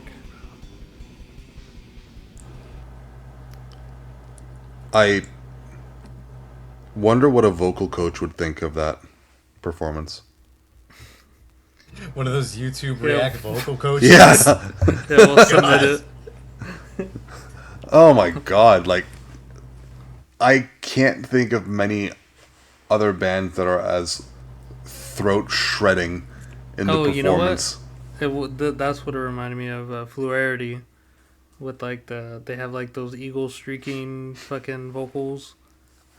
But Yeah. that's like like this performance is in between that and Danny Filth, like you said. Yeah, and also the first Helheim album, Jormungand, he has some pretty shrieky vocals in there, especially on the first track. Yeah. Yeah, this shit's so manic, man. It's like you would almost think that this is like one of those insane DSBM bands or something. Oh, actually, you know what? There is a Quebec band that kind of reminds me of this. Malvery.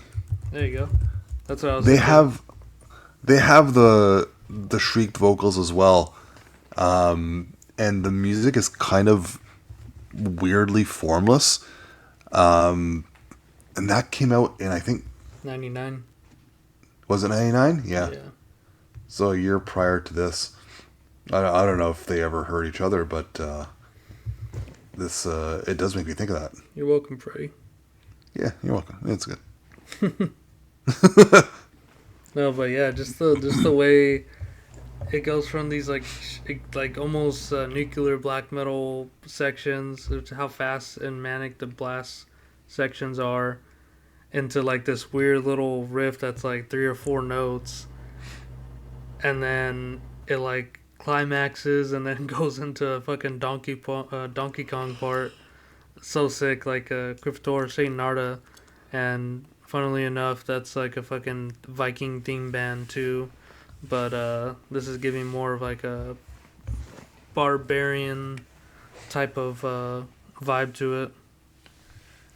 Yeah, that weird middle section with the military drums and the kind of almost funeral march sort of keyboards. It felt like, oh my god, yeah. It's like they threw a little bit of dungeon synth into there. Yeah, and I was saying this as we were going into like the really sick, like almost death doom part. Right before that, it was like every part is like taken so seriously. Like it, like of course it goes into the death doom part with like a laugh or something, but it's just like just playing into the chaos of like what this album is. It's they take everything serious. Like nothing is really put in there as like a joke or something. It's all like fucking, I don't know, but we could be reading too much into it. Maybe it was just a high school joke. I mean, it might be right, but If it is, it's done exceptional. Yeah, it's amazing. yeah, I was able to make out a couple lyrics when we were listening to this, and it didn't. What I heard didn't sound like a joke. It sounded like, I mean, fairly standard black metal lyrics sort of thing. I heard there's no other choice and something about the odor of rotting. It doesn't tell you much, but it doesn't sound like it's goofy. That's nice. The vocals almost steal the show here. Yeah, they do. Yeah, they're hard to skip over, right? Yeah, but I mean, everything here sounds pretty clear. Like production wise, they've made room for every single instrument to be Heard, yeah. standout. Yeah, The even vocals I are think- just kind of on top. yeah, in a even way. the farting bass. the fart bass. I think what surprised me most about the vocals is I don't find that they get annoying. No, And- they're awesome. And I think that I have heard vocals like this that get really tiring. You're like, okay, enough, I get it. But there's just enough franticness. And there is variety in them. Like on this one, we heard him switch into like death metal more vocals. death grunts. Yeah, that actually contrasted really well. But yeah, no, I don't like it. It's not a perfect comparison, but think of Silencer, really good album, and the vocals are cool. I do like them, but after like half of the album, I'm like, okay, I need a break. Yeah, I feel the same way. It's hard to listen to Silencer. Yeah, but it's a fantastic album, though. So yeah, it's Yeah, great song. Should we move on? I don't even know what to say about the riffs, really. It's like, if there's anything I can say about this song so far into this album, this is nothing but pure black metal. There hasn't been really anything that couldn't be. I mean, you pointed out that doom part, but it's just any fucking genre can do that. Yeah. It just works. It just works well with this song, and it doesn't have to be like. I don't know if doom is actually even really a genre. I think the Terminus guys may have said that too, but maybe doom is not actually a genre. Maybe it is something else, like slow death metal, slow black metal, slow heavy metal. Maybe that's kind of the secret. Because I mean, there's like doom on its own. Does that really? What does that mean? You know, everything's kind of in its own genre, within its own genre. mm-hmm. Yeah. Just a quick little tangent. So yeah, doom can exist in black metal. Slow riffs can exist in black metal. Any riff can exist. Any type of riff can exist here. It's been mostly tremolo stuff. They just kind of switch it off from chords and single notes. But the chords they use, none of them are like on the second and third string, which is like where bands usually play now. They're all really, really high up on the neck. It seems like third and fourth string, like 12th fret territory. That's what it sounds like. No, it's getting slightly tech talking, but I just find it interesting that that's the route that they go when they switch it up. We don't understand you, you idiot. Shut up! Shut up, you turd! Let's get into the next song. That's funny. Which one's that? That's gonna be number 5. Fred, take it away. Number 5. That one is Grabuge du Nord. You can stop licking yourself. Yeah, what's it mean, Fred? Oh, sorry. I thought you were talking. Grabuge is like a quarrel argument. Usually noisy. So it's I thought you were gonna say garbage. Gabosh. It does sound like garbage, doesn't it? Yeah. But no, it's like dispute or argument or fight in the north. Fight in the north. Okay. Of the north. Of the north. Interesting. Yeah. All right, we'll get on with it.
Yeah, keep that laugh going.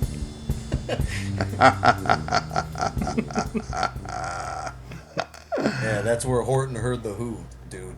To repeat the thing I just said, off camera. And Fred almost did the gorillas laugh.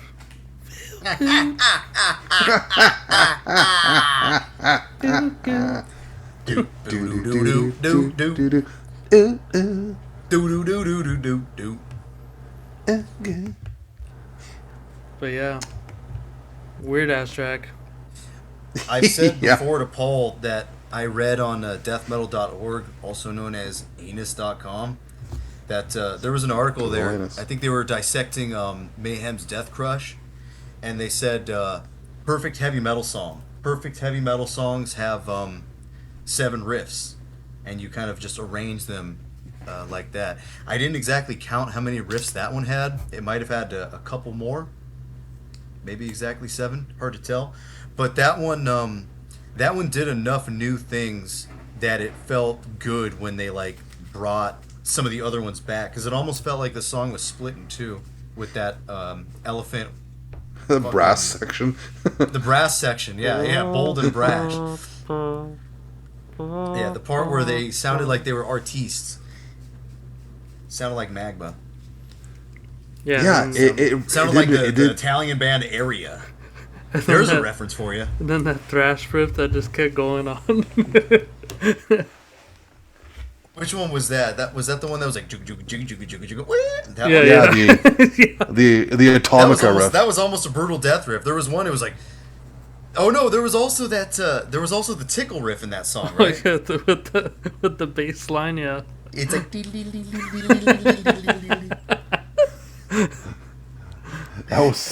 like.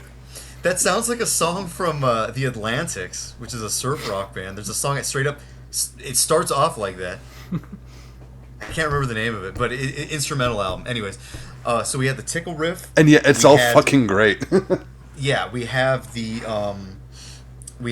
brass section.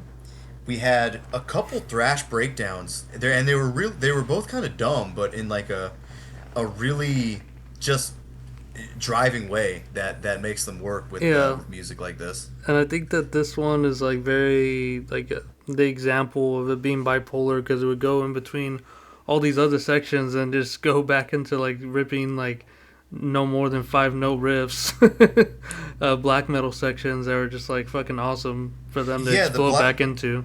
Yeah, again, like when they do the high notes, I think the only exception to this song was the first riff, because that was the only one that didn't come back, if you guys noticed. That was the only riff that wasn't high on the neck. That was like, that one almost sounded like later Gorgoroth or something. It was like,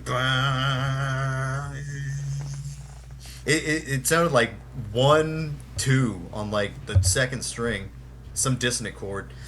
But yeah, the other ones were just kind of like 3-note, really frosty sounding riffs. Like Fred said, frozen shadows. Makes sense. Yeah. Makes sense. So yeah, I think that's a great way to experiment, especially with music like this. Yeah, it feels a little bit disjointed, to be quite honest, but I don't dislike it at all. Like a band that kind of could put itself as a like immortal-ish nuclear black metal kind of band, throwing in some of these almost like very amateurish attempts at, I don't know, death metal, brutal death metal, whatever some of those sections were supposed to be. Those are cool. I think more I think that's something I'd like to hear more is bands attempting things that they're just not used to and experimenting within their songs.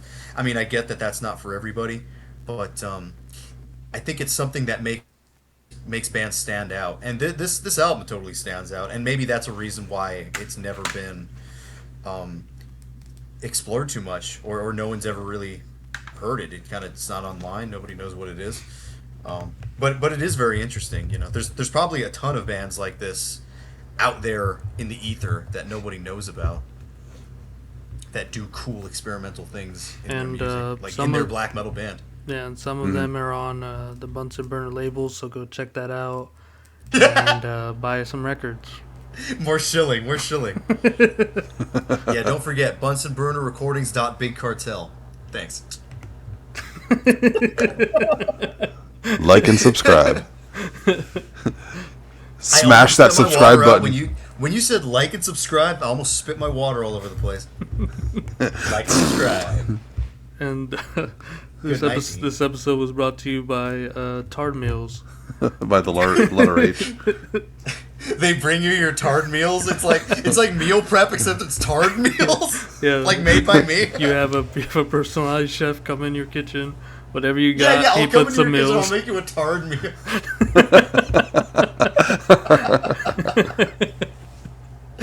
Oh, that's good. I'm trying to hold still, taking a picture of Dean while he's sleeping. It's real cute. Your chef comes in, makes you pasta with butter and celery on the side. Fucking Vince's edit of the Dean Angel. That shit was so funny. So stupid. Anyway, let's get to Freddy's song, huh? Cute, huh, Fred? Yeah, I'm looking at it right now. It's pretty fucking cute. The eyes closed, like, don't wake me up. Yeah, What's my that, track pick is what's that? Isn't there like a game talking, logo Paul. or something where there's a dog and it's like laying on like a cloud or some eggs or something? Yes, you're thinking of Hal Laboratory. That's the one with the dog in a nest with the eggs. Yeah, that's what that reminded me of. Yeah, Fred, have you ever seen that Hal Laboratory? It was the logo for so. It was the thing that popped up on the Super Smash Brothers games. Is what it is. Oh, that, yeah. Well, I remember somebody's like, I want to eat one of the Hal Laboratory dog eggs.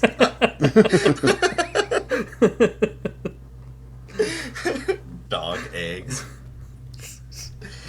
Oh, I'm just looking at the booklet to this album.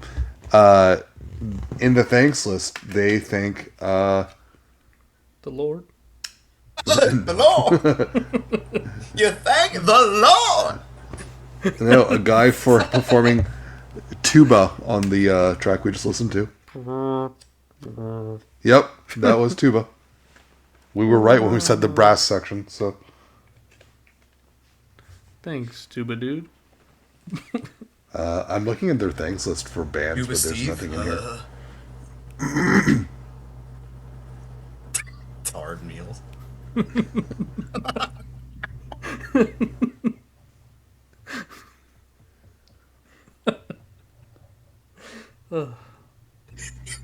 You dig up anything, Fred? Yeah, no, there's nothing in here. They have a big long statement about other bands being false, basically. Oh, read it. Like these disciples of joy. Hang on, let me see what I can. We would like to bring to your attention that You sound like J Dog modern- here. Come on. music is. Kid can't even read. Well, you know what? You know what? Fine. I'm not gonna read it. It's fine. Be that way. Modern music is dirtied by hundreds or thousands of groups of different influences. Saturation caused by these groups or bands that copies ancestral music, stifles the evolution that should follow. Well, that real music should follow. Sorry, real.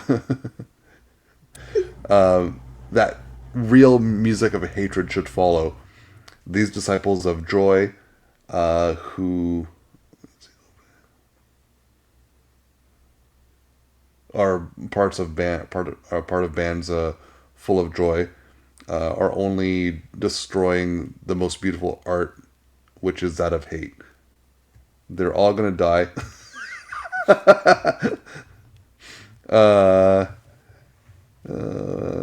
In the very near future, we'll see their people destroyed by the power of what they've always fought against, but this power will always be present for them to guide them to their destruction. So yeah, Is that written in the CD? What the hell is that? it's written on in the booklet. Yeah. Interesting. Okay, But, don't like, be joyous. I get that too. You can't. I don't have joy in my heart when I write music either. Yeah, but there is. I don't know that it's hatred, but it ain't joy. There's no Think I mention of enjoy, other you bands think at I all. fucking enjoy that?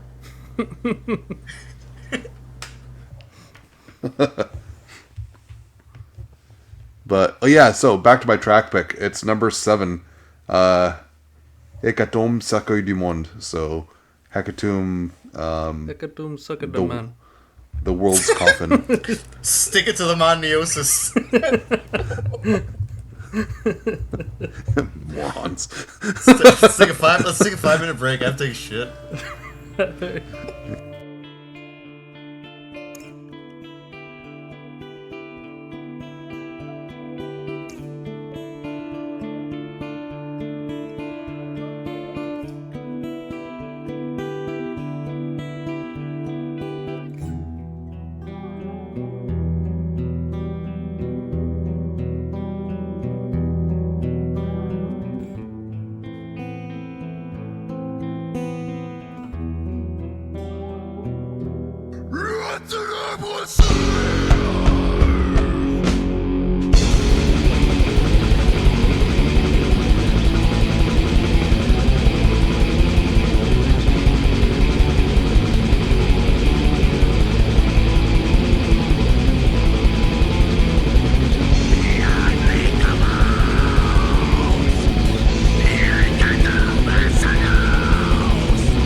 back from listening to the 7th track. Where nothing, Yeah. where nothing happened until it did. Oh yeah. I Yeah, thought I nothing was love- gonna happen, and then it did. This was like I love perfect that timing. that explosive start. Yeah, it was such a good transition. It was like the clean guitar was still going on, and then the vocals came out of nowhere, and then it just exploded. Yeah. And the And, riff like- that it played was kind of like the heaviest riff I ever heard. Dude, but It also kind of like swings into that weird dungeon synth little section too, and it doesn't feel as high pitched, the guitar anyways, as the rest of the album. It feels a bit more toned down a bit. I don't know, lots of cool track. It's a cool track with lots of different sections that kind of start and stop. It's interesting approach on an already interesting album. yeah, I think the At first- ending of the song was like probably the highlight of it, though. Like from the dungeon synth part to the end, it was just like all just nice sections going on. Dungeon synth with death metal vocals going on in the back. It's pretty good. Yeah, I was just say that first riff. It kind of like it's almost like a war metal riff. It sounded like something that Black Witchery could do, like maybe on their first that first split they did with Conqueror, where it's like, yeah, it's barbaric, but also kind of atmospheric at the same time. They're using those kind of chords to create something aggressive, and then like within the next note, it's something something just like prettier, which is kind of interesting. Yeah, that's what that kind of was. Heavy, nice, confusing. It was like that first riff was just kind of perfect. That one, I don't know if it was just me. It felt like it only had like two or cool track. three riffs before that dungeon synth part came in. No, like Fred was saying, it only had Yeah, like the actual riffs. Yeah, there's only like two. yeah, and nothing like repeated Yeah. really. No, kind of just did his thing, didn't waste time, and then moved on to something different. Like flip flop between quieter and metal parts, which was all done in a fairly short time frame. Like it's not a long song. No, So, but like, it three, works. what, It works three in and a the half? black metal kind of frame. Yeah. Yeah, no joy. No joy. It's pretty solid. I did get a chance to listen to this once today before this. I was in the shower and I listened to most of it, or at least half of it. And yeah, I was enjoying everything, even the ambient parts. I was completely enthralled. I feel like lately I haven't been so put off by anything where I'm like, okay, I don't even want to finish this. I usually don't feel like that with picks that we do, but I just thought I'd point that out. It's totally listenable, and it's we've kind of kissed this record's ass for the last hour, but yeah, I think that's my No, final take. My no. final take is that it is super listenable. Now it's time to shit on it. No, I was thinking that, dude. I was thinking that too. This should be like Metal Wars Part 3, but we didn't do that. We didn't shit on Fred's pick. Paul did mine. I did his, but I was thinking about it, and I really don't have any complaints about this record at all. Yeah, me either. It's like every part just felt like good to listen to, like especially the fast black metal parts, but contrasting that with whatever they went into, and then going right back into the black metal sections was like such a great dynamic, and like nothing really went on for too long. Like maybe that one like brutal death thrash riff in my pick, but It goes It was- on for a little bit of time, but Yeah. I mean that like I said, that's what's cool about it. It's not afraid to venture off and do like strange dissonant things within black metal. I mean, those ideas still work within black metal. They just kind of did it in a way that's like very abrupt, you know. Yeah, nothing I felt think like. that's what this band is kind of always doing. It's just very extremely abrupt things.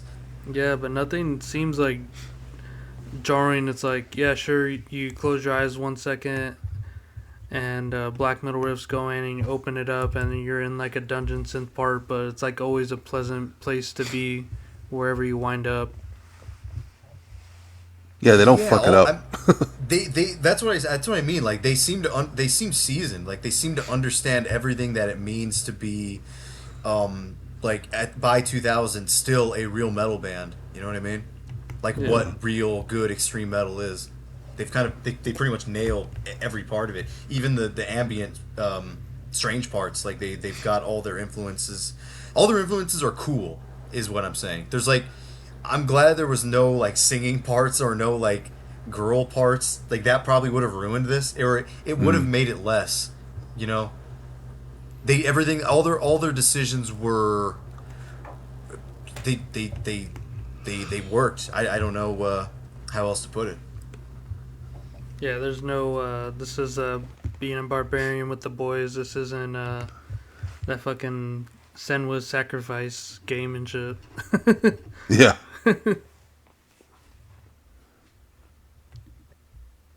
But yeah, Oh. any last words, Freddie? This was your pick. Send her off. Yeah.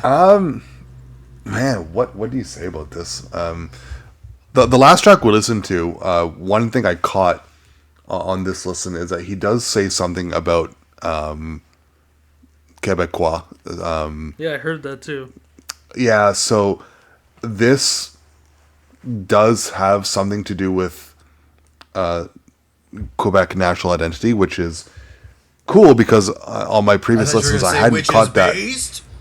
I hadn't caught that in the past, so I'm even more curious about what the lyrics could be now. Based hard. I don't think there's Ask, no way ask, to. ask that band member that you have contact with. Yeah, seriously. Give me his Worth a name shot. and address. It's Billy Baba Ganoush.